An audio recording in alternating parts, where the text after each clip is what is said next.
This happened during my sophomore year of college, over winter break. My family lives in an old neighborhood with a single-family home. There's a camphor tree in the yard that loses all its leaves in the winter, and it looks pretty creepy. My parents went back to their hometown for the new year, and I had the whole house to myself, which I was thrilled about. I loved to draw all the curtains shut, turn on a single floor lamp, and curl up on the sofa to watch old movies. The heater was cranked up, the air smelled of mothballs and old books, and outside, snow was falling silently. The whole world felt quiet. It was a comforting, but also deeply lonely feeling. That night, around 11, I was right in the middle of a movie. Suddenly, I heard a very faint noise from outside. It wasn't the wind or the snow. It was a subtle, metallic grinding sound. I turned the sound down and listened carefully. The snow was still falling with that soft hiss, but the noise was gone. I told myself it was probably nothing and turned the movie back on. A few minutes later, though, it came back clearer this time, and it was coming from the back of the house. Our kitchen has a small back door that leads to the yard, and it's always locked. The noise sounded exactly like someone with a tool, trying to pry it open. My heart immediately started pounding, and my palms got sweaty. I tried to tell myself it was just a neighbor's cat or a stray dog, but the sound had a rhythm to it, a purposeful thump thump thump. I grabbed my phone and held my breath, walking to the kitchen and pressing my ear against the door. The wood was cold, and I could feel it vibrating slightly. The sound outside grew louder, a mixture of creaking wood and scraping metal, as if someone was putting their full weight into it.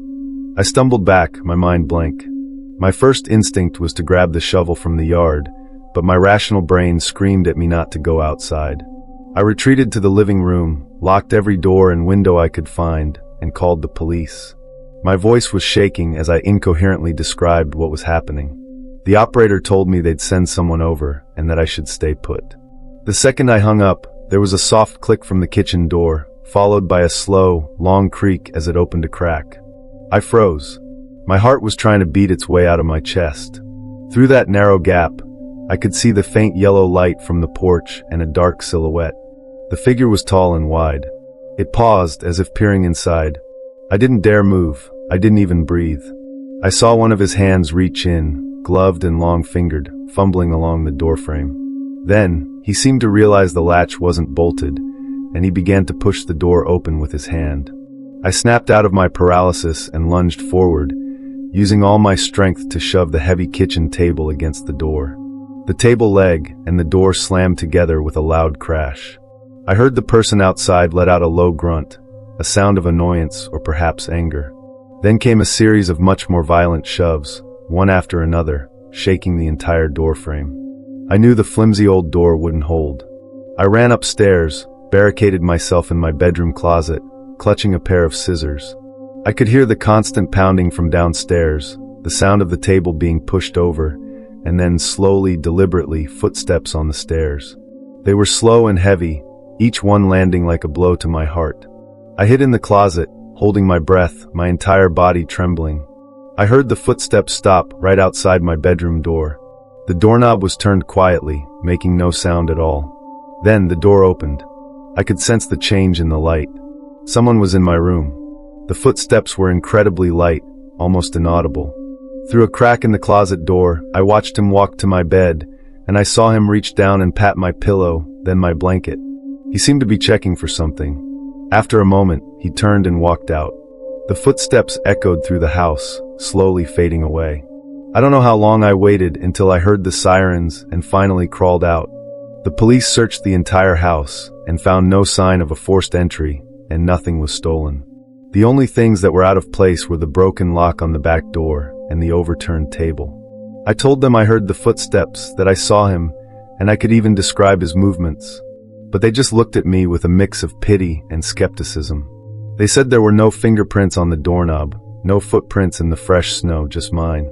But as they were leaving, I looked at my pillow, and underneath it, there was a single black feather.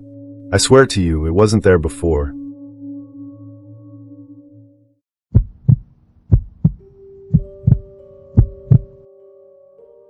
The thing I'm about to tell you happened about 3 years ago.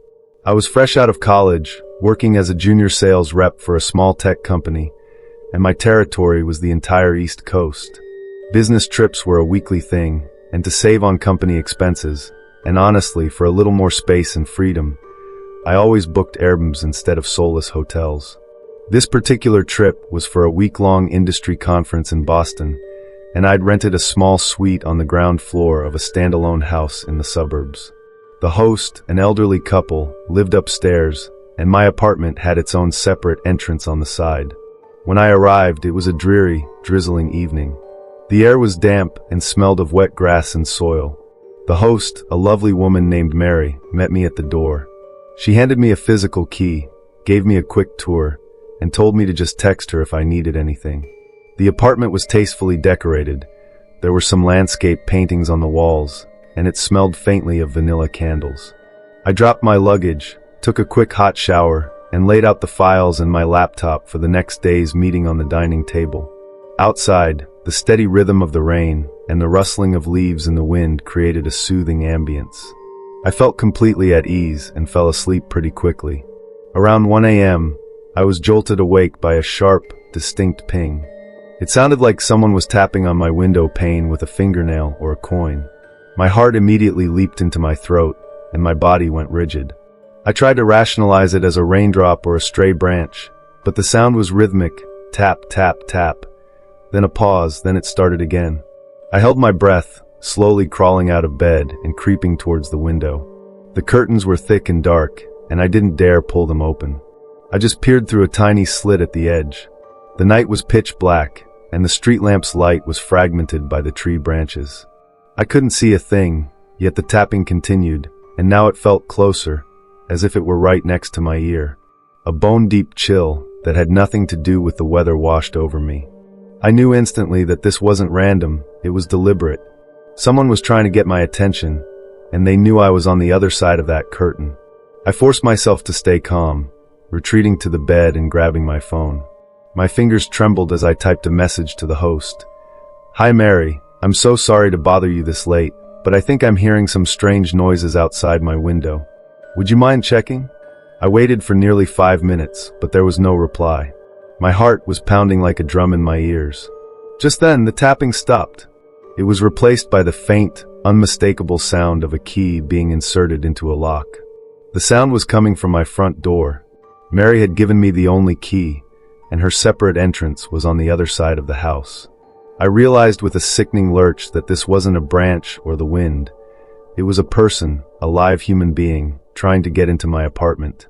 All the blood in my veins turned to ice. I didn't know who they were or what they wanted, but I knew I had to do something before that door opened. I grabbed the heaviest thing I could find, my hardshell backpack with my MacBook inside, and scrambled into the kitchen. The window there was small, but the back door led to a small, secluded yard. I fumbled in the dark for the lock, my hands shaking uncontrollably. Just then, I heard a decisive click from the front door. The lock had been disengaged. I heard heavy footsteps approaching, closer and closer. Then, the doorknob turned, and I heard a low, almost frustrated sigh. It wasn't an angry sound, but one of disappointment, like a predator seeing its prey about to escape. I finally managed to turn the lock on the back door and burst into the backyard. The yard was pitch black and overgrown. I didn't care about the mud under my feet. I just ran for the fence. Behind me, the front door was flung open, and a blinding light pierced the darkness, followed by the heavy thud of something hitting the floor. I risked a quick glance back and saw a tall figure silhouetted in the doorway, holding something in their hand. Panic surged through me, and I put on a final sprint, scrambling over the waist-high wooden fence. As I dropped to the other side, I felt a huge force pass right by my head and heard a cold, hard object smash into the ground just inches away. I even heard the shattering sound. I didn't stop, scrambling to the street and fumbling with my phone to dial 911. The police arrived quickly. They brought me back to the house. Inside, they found a blood-stained brick on the living room floor. My backpack lay on the ground, the laptop screen completely shattered. In the backyard, right where I'd landed, they found a broken ceramic flower pot. They searched the premises, but found no trace of the intruder. The host couple was woken up and looked utterly confused. They swore that no one else had a key, but they couldn't explain the shattered flower pot or the brick in my living room. I left that same night and never went back.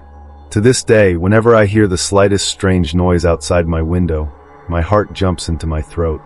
Who is that person trying to get into my room? Why the rhythmic tapping? Was he trying to confirm I was home, or just trying to bait me? Was that brick something he brought, or was it already in the house? Was he just a burglar, or was he there to hurt me? I still don't know. All I know is that since that night, my sense of safety, that feeling of being secure, has become nothing more than a fragile illusion.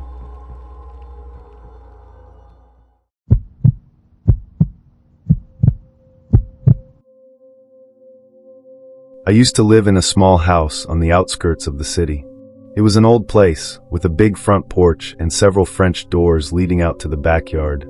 I had just gone through a bad breakup, and my life was a mess, so I moved out there to get some peace and quiet.